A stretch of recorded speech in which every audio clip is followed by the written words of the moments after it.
What's up guys? For today's video, for today's vlog. Ngayong araw nga ay nag-food trip kami sa gilid ng dagat, nagluto sa Kastilyong Buhangin. Naglambat si Dugong ng isda, ang daming huli. Sinambot, magpapagkapagkal, pira baltik, pira bato. Tara at samahan nyo kami. Let's go!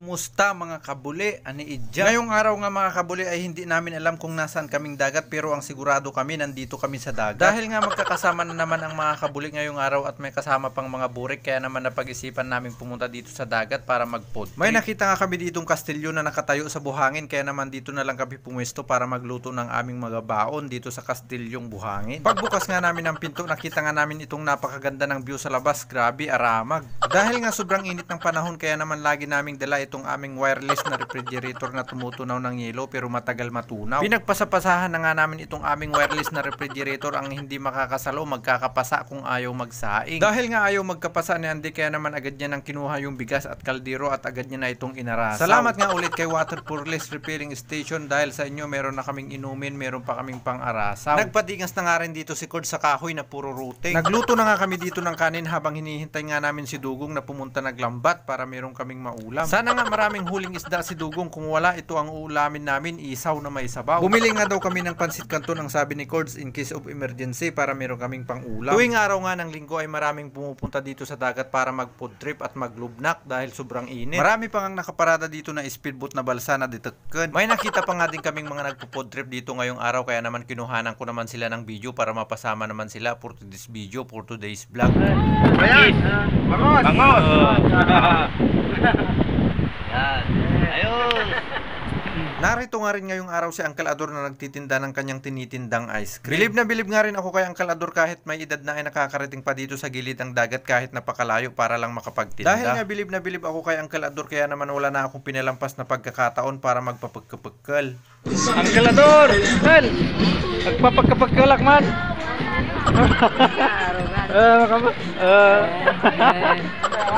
Pauwi na nga rin daw dito si Uncle Ador, kaya naman sinambot ko ng magpapagkapagkal, baka malaskard pa. Nang maluto na nga itong aming sinaing ay naglubnak na nga muna kami sa dagat para magkapaghilod para mabawasan ang libag sa aming kawatan. Tuwing sumasapit ang buwan ng May ay high tide ang dagat dito sa amin, lalo na tuwing umaga. Kaya naman napakaganda talagang maligo dito sa dagat dahil napakalinis ng tubig, parang mineral na may asin. Noong bata pa nga kami mga kabuli ay madalas kaming magtambay dito sa gilid ng dagat para maligo. Ngayong isip bata na nga kami ay madalas pa rin naman kami pumupunta dito sa dagat para maligo, pero madalang.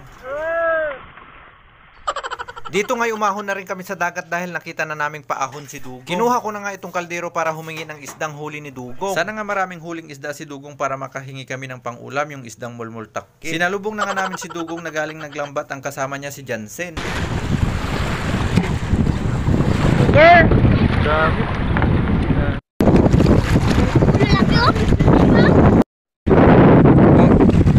Against the world!